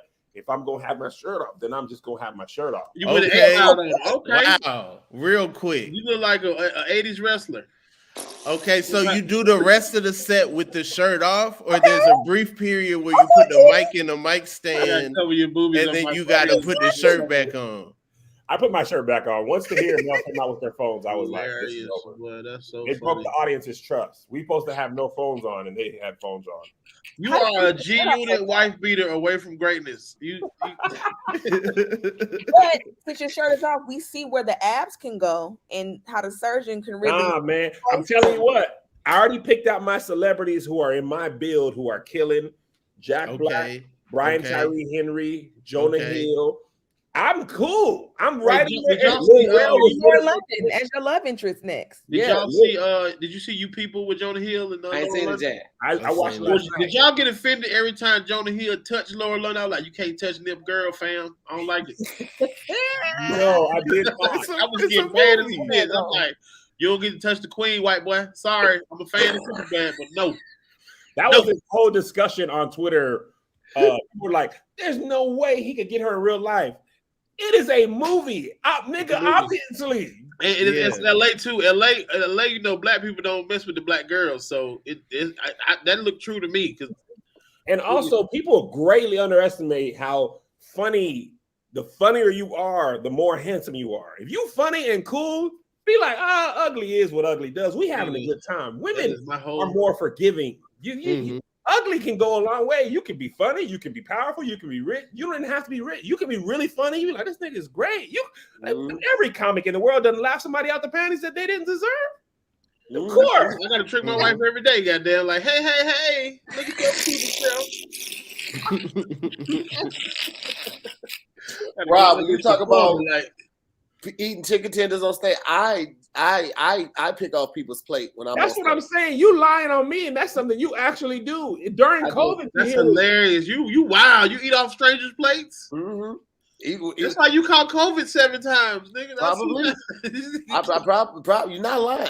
I've been doing that since 2017. I was picking off their plate. Like, let me get some of this. That is so funny to you. They offer it. They like put the plate up. Nah, I'm like, what you eat? What you eating? They be like, some wings. I'm like, you done with them? She's like, yeah. Let me get one of these right here. Everybody started laughing, thinking I'm just going like, that's not the same. And it's the week. You got to get the food while it's hot. You can't be. You done with it? Yeah, I don't really care. Here's my big dude, and I get blamed for shit like that. They be like, he probably gonna get one of your wings off your plate because there was another dude came here. I'm like, no, I don't want that. I eat under a bridge like a troll with a sheet over my head. That's how I eat. You'll never see me eat. Dog. Well, we were in another city, so I'm gonna just tell y'all now. When I'm in hotels, CP, oh shit, CP, what up, though? When I'm in hotels, I get the only fans background out of here. Yeah. What'd you say, Kev? When you be in hotels, background? I was saying when I be in hotels, I be going crazy on the room service, but I'm usually by myself. So we were in a hotel maybe 2 shows ago. I think we were in Richmond. I don't know where we were. No, it was Alabama. It was Huntsville, where you had 2 trays of food outside of your door. I love Huntsville. It was Richmond. It was Goddamn. My aunt had brought me some gumbo and peach cobbler. They had these big old drumsticks that was like turkey legs. I didn't know they were that big, so I couldn't eat everything. And I put it outside my room, and I came back to the hotel first. And the next morning, we going out for lunch, and they like, we seen your little tray, man. Everything good? When I saw the tray, I was like, this Kev. Roddy had a tray with stew and shit on it, like gumbo. It was so much stuff on the tray. And there was so much stuff on the tray that the hotel didn't serve too. It was like, where did you get all of this? This thing Kev had some fufu on that bench. He had all kind of international dishes. Call Uber Eats, get them to deliver some stuff, put it on the tray, bring it by the room. What's up, CP? Man, what's good with y'all, man? I had to restart my little router and shit, man. Man, these kids, man, there's so many tablets and phones up in this mother. Oh, yeah. The Wi-Fi is clogged. Right. It's all good. What's up, man? Chilling, man. What's good with you? How's your weekend been? It was dope, man. A couple shows. I gotta clean out my garage today. I got like grown man shit. Oh, nigga, now that's a father. You know, it's Sunday evening. I got to get that raw. I got to be out there by 3, 4. That's somebody. That's what your dad is doing on Sunday afternoon. Right. Yeah, you gotta get out there in the yard. The worst shit is when your kids is gone for the weekend, so you and your wife decide to throw away some toys they're not even using no more, and then first thing they do, walk in the door. Where's my play kitchen? Where is my? You be like, oh shit. I noticed my stove is gone. Like, where's my play kitchen, boy? I was gonna cook tonight. Excuse me, father. Make spaghetti again? You know what I'm saying? That's little shit. Where's my play kitchen? I was gonna cook tonight. You know what big ass shit, that big shit. You gotta throw that shit away. The worst is when they be trying to pick up shit that their mama be saying, like, "Did you take that frozen chicken out of the fake refrigerator? Like, can you stop, please?" Black kids playing house as black children. Black kids playing house. You out? Don't slam my goddamn door like you. Like, yo, stop talking like her.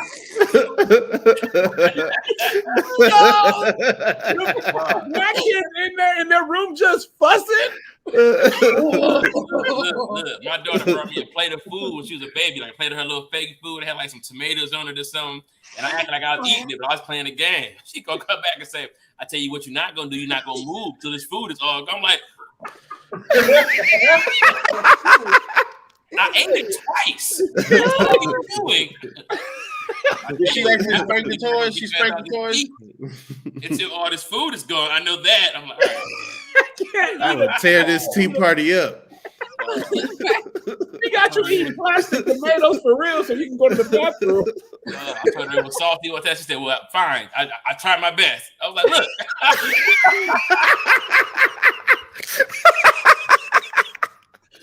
I tried my best, and you know what? Fine, whatever. Yo, that is hilarious.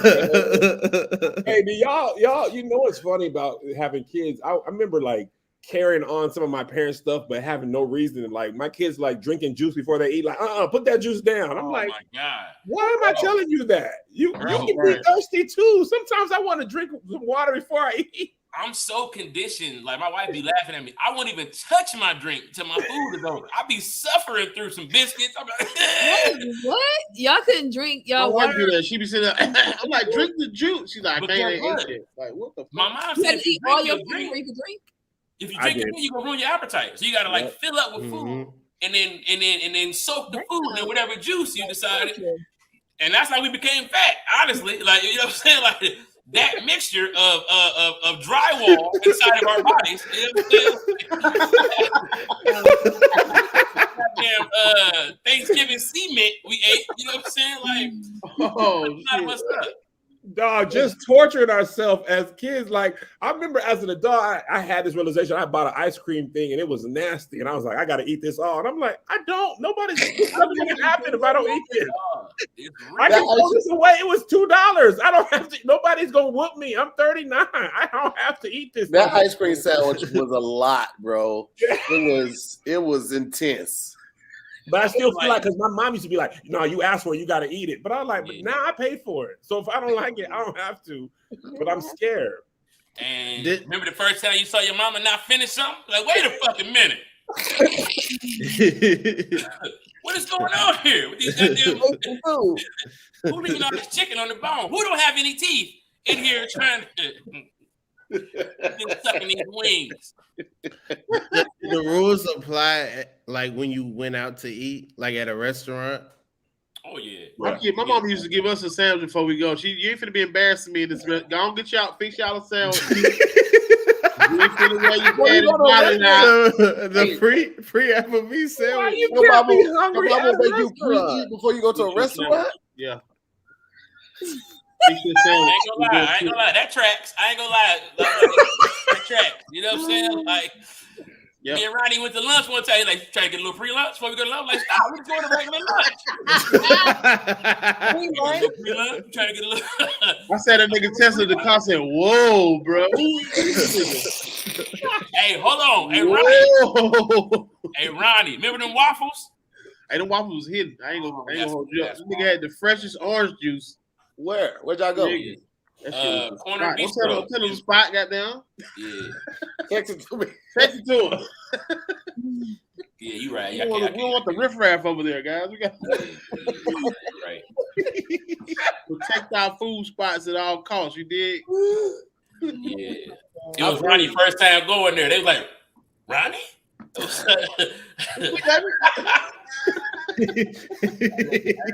His reputation precedes him in the waffle community.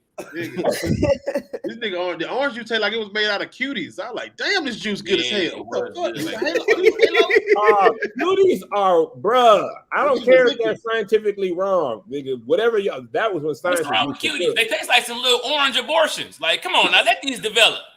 Let these develop. They do have little baby names like Adorbs and Peels and Cuties. Yeah, what is going on? I just imagine the farmer sneaking into the hospital, getting a bunch of oranges out of incubator. Like, come on, they was almost done. Ain't no wrong with these oranges. Come on now, they cute as hell. These bitches cute as hell. When you pick them out, you gotta look through that red net. Because that red net's designed to make them all look good. So you gotta peel that net. Hey, you leave them in your house too long without eating, they turn to golf balls, goddamn. It's hard to bitch. You let somebody with an old cutie and knock they shit out, boy. Like, I just feel like if you leave a cutie, y'all, it's turned to an orange. You know what I'm saying? Like the bitches, they turned into like some little old ass marbles. Like that's old ass. It should be hard as a bitch. Like, damn. It become an orange. Y'all see limes trying to have their own little cuties? Get the fuck out here with these little bullshit ass limes. Y'all see them little bitty limes? Y'all ain't cute. This shit ain't sweet. Fuck out of here. This shit is for Coronas only. This is Corona. Like, limes need to chill. Y'all got Sprite, bro. That's visualizing CP in the grocery store picking up cuties and looking at the limes like, nigga, I know y'all don't think I know you lying. They be in like a little green net too. Like, stop biting. The original limes, really original. Hey, them for Coronas though. Them for only Coronas and Modelos. That's what they for. Look, original limes are grumpy as hell. You ever see a lime in the grocery store? Like, you want a bag of us, or you just need one? Limes, look. What they look like to be?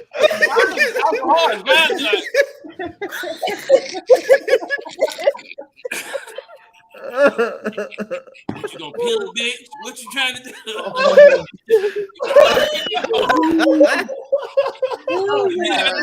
Did I do something to you? Is he? Oh my God, that's funny, boy. Why is this so true though? They definitely have a different energy. Bullshit. You get to California and you realize they use limes as seasoning out here. You know what I'm saying? Which is like, you should go with the fish tacos, nigga. You do. Hey, regular tacos. You know nigga about to fuck it up when they squeeze that lime over them fish tacos. Finna get them shit's about to be gone, boy. You like, nigga, I was walking out of the Staples Center or the Crypto the other day, and I saw a Mexican lady squeeze a lime over one of them bacon wrap hot dogs. I was like, give me two. I didn't know y'all was zesting. Hey, they be aggressive at the crib with them street meat. Bruh, I know you ain't supposed to be eating that. They are cooking that over a car battery and a cookie sheet. Bro, they heat up a tray. It was like a metal tray that they heat up. Hold on. It was raining on them bitches, bro. And the sizzle from the rain, that going crazy. Oh, like, that bitch sound like Benny Hanna over there with the sizzle from the rain. That shit was sexy. She had no umbrella nothing. She was just y'all niggas talk shit about me and my 7-Eleven hot dogs, but y'all eat street meat. Here, the thing about the 7-Eleven hot dogs, it wasn't that you were eating 7-Eleven hot dogs. It was that you were eating them at 7 a.m.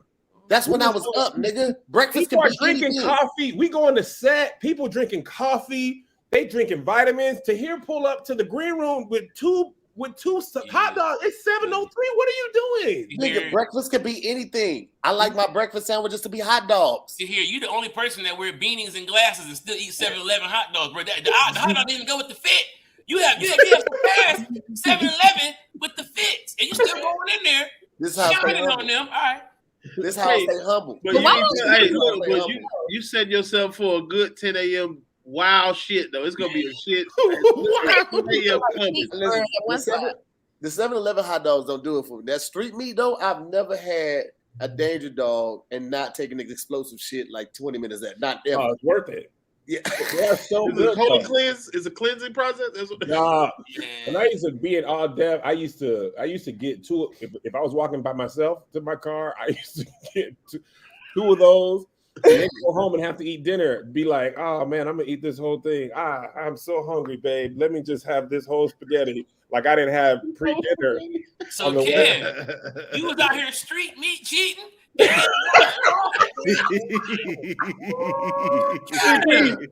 saw that nigga. I saw Kev buy something from a distance one time when he was walking to his car because we used to have to walk to the parking lot. He was doing this so many times. So funny. This nigga got a glizzy in his pocket trying to goddamn hide. That's what he's saying. Somebody gonna have my wife a manila folder with me with some That was the first and only time I heard Kev cuss. Like he was at the lady was like, "Hurry up, bitch! You know."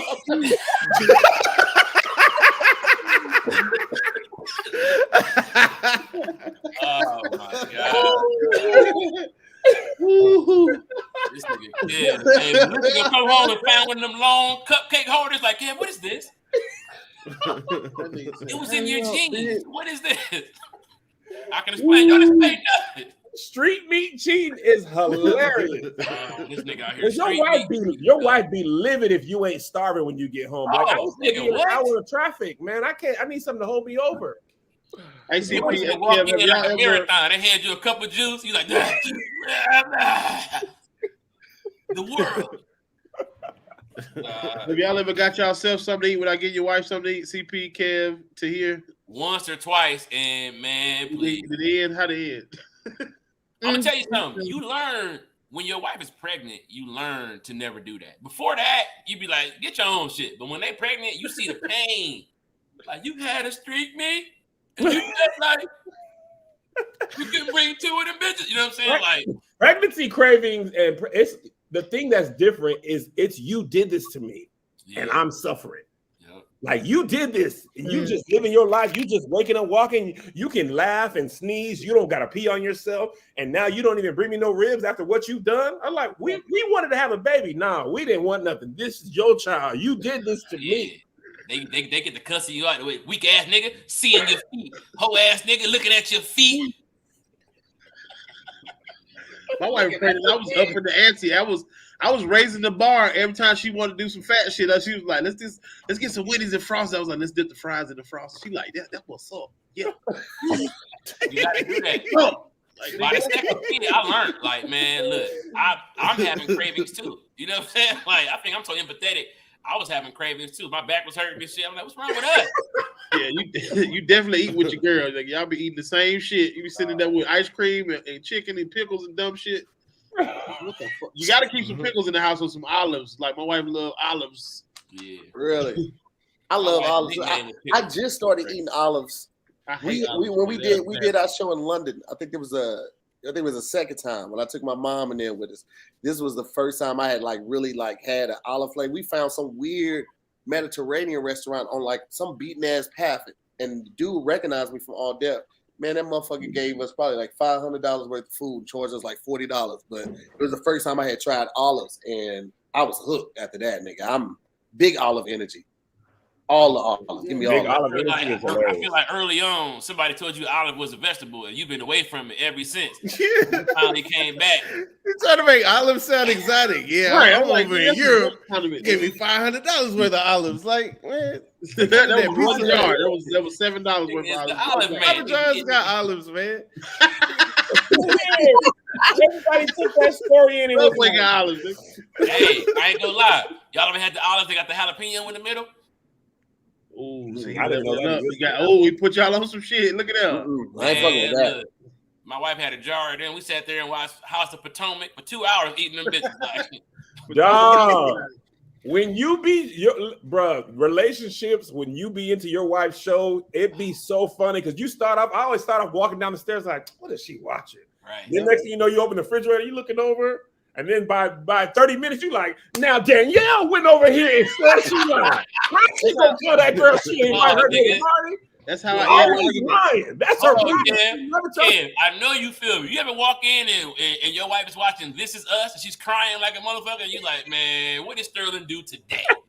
Did he find his father? He found his father. He found his father. Okay, well, that's why they're crying, because he found his father. That's what it is. And then the father died. Oh man. I never seen this. These are my favorite. These are my favorite olives, but I always feel like I'm saying the word wrong. So that's why I didn't say the word in the story, because I was like, I ain't gonna let these niggas make fun of me. Okay. Kalamata? Kalamata. I always wait till somebody else say it first, and then I'm like, all right, the thing is, the shit is spelled phonetically. Everything in that word do exactly what the alphabet said it's supposed to do.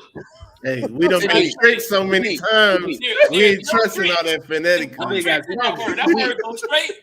Nigga, I've messed up the. I pronounced the Tahir, so I'm not finna chance it. Hey, that's how you end an argument too, fellas. If you got a wife, we be in the separate rooms. I'm like, you gonna keep your little attitude, or we gonna watch Love at the Lockup? What's up? What you doing? Man, you watching 90 Day Fiance or no? It's so funny how the longer you're in a relationship, apologies can look so much different than I'm sorry. Yeah. I'm sorry is one for sure, but you could also be like, I got these wings on the way. That's an apology. That's an apology. Those are woman apologies though. Woman apologies be like, did you eat? I'm trying to think. What you got to taste for tonight? It's like, oh, okay. All right. I accept that apology. Hey, TP, my wife be like, you gonna stay mad or what's up? You good? Like, you trying to go in the bathroom and have a little prayer meeting or what? Like the kids sleep? Like what you trying to do? A little prayer meeting? Little downstairs bathroom action. What's up? And we smoke like junior high kids in the bathroom. We be in the bathroom on the other end of the house with the window open. That's hilarious. In your own house. In your own house. You gotta keep some element of danger, man. You gotta sneak and do some shit with your wife, make it fun. Yeah, that is true. That's no cap. That's what my kids say. Daddy ain't feeling. He mad. He got to go in the bathroom.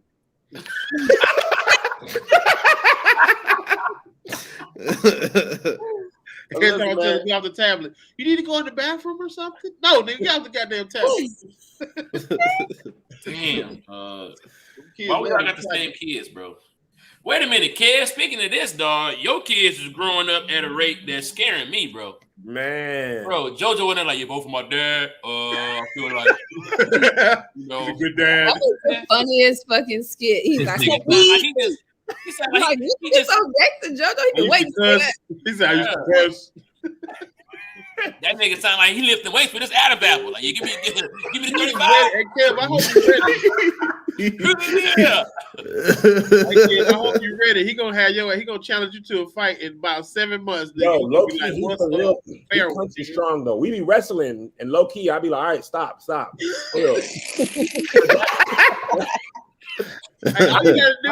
Wait, bro, he is solid. Like, you know, them country boys was lifting logs and stuff. They just strong because their environment desires it. Right. I'd be like, dang, this little nigga low key. If I wouldn't be traded for your ass.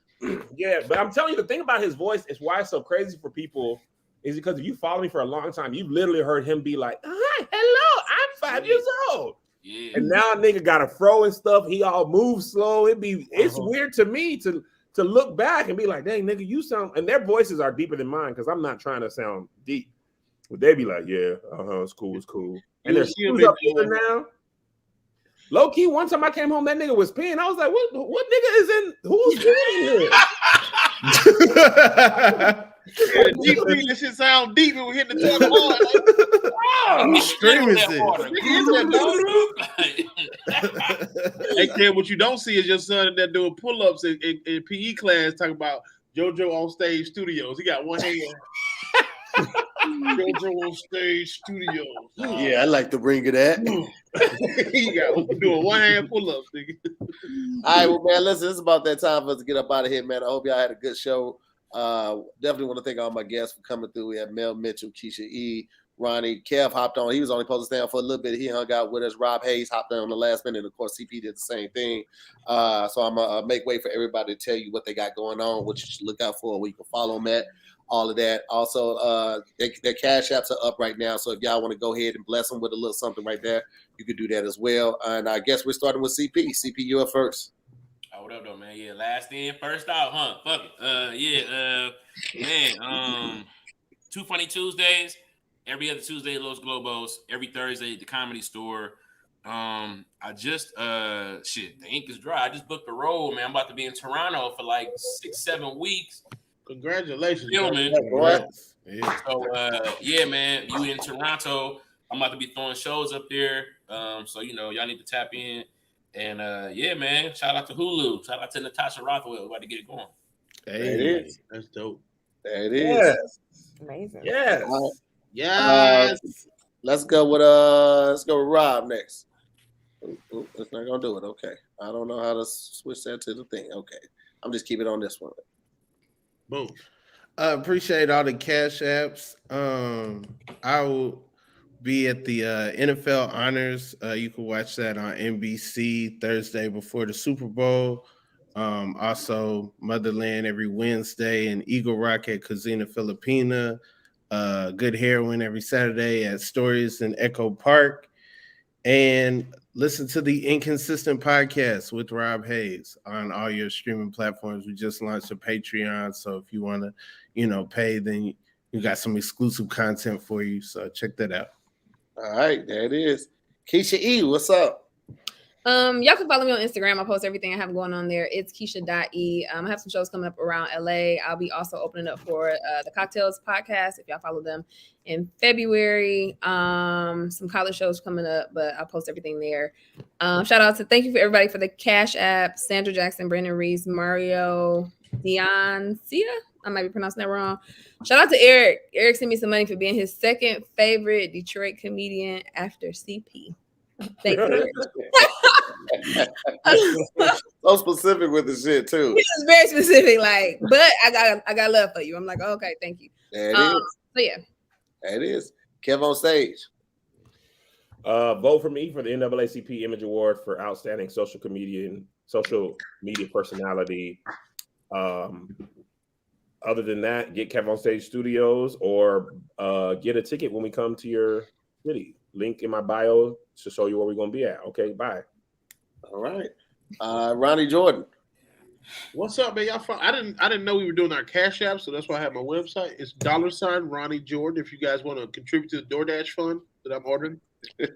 officialblessedaf.com. Go get your Blessed AF merch. Go to YouTube / Ronnie Jordan. I got some new stuff on there, and More Than Culture is got some more new content coming, and also Miss Pat Show season 3 about to drop, man. Right on that show. Season 3 drops in February. Also, I'm on I got a series on BET Plus right now. I got a story to tell. I'm on episode 2 called Gas Station Field with Young Jock. And I'm currently on tour with Desi Banks right now. We in Dallas, we in Arlington right now. Sold out shows. Had to add a show tonight. We'll be in Milwaukee next week. After that, All-Star Weekend in Utah. So it's up, man. Thank y'all. Appreciate everybody tapping in, man. This shit has been dope. This is how I got my popping during the pandemic on Zooming with the homies. Everything after this point happened for me after during the pandemic. So I appreciate you bringing this shit back. I appreciate you here. Oh yeah, for sure, my boy. This shit hard. All right. Young Mel Mitchell, what's the business? Hey guys, my Instagram is Mitch. On TikTok and Twitter, I'm the baddest Mitch. Period. Yeah, so I got my little stupid ass skits I be doing, so follow that. My podcast is Jokes on You podcast. Follow that. I'm doing way better this year because we've been inconsistent as hell the past 3 years, so we're trying to really put more into that this year. Come see me on tour with Kev and Tahir. Best opportunity ever. Thank you again, Kev. And similar to Ronnie, I got one of my first shots of being even in this group of people during the pandemic. I did this in July of 2020. I was on Zoom with the homies, so that was really cool. So thank you again to here. And I think that's all I got going on right now. Thank you guys. Oh, I got an emoji now. Shout out to me having an emoji. We gonna come on now. That's big. That's big. When they fuck with you, they really will give you. They'll give you the emoji. You know what I'm saying? And they'll buy that merch up. So shout out to the More Mob and everybody else watching, man. Scary Squad, Rewatch Gang, More Mods. Appreciate y'all as well. Shout out to everybody that's just been supporting the movement and rocking with Zoom with the homies from the beginning. As always, I'm going to push the Patreon because we're definitely trying to increase the tribe. It's a good vibe over there, man. It's a real good vibe, and we got some real big things coming in the upcoming months. So please make sure you check out More to the Story every Tuesday on YouTube.com. Like I said, as soon as I hit 100,000 subscribers, I'm doing another roast. So the quicker we get to the 100,000, we're gonna do that roast. That roast gonna be fire. Y'all can see the More Mob Patreon down here. Farren also do the Moore's Air It All Out. That's a real talk conversation that we have that's really reserved for our Patreon and our tribe because we talk about a lot of different stuff on our personal life.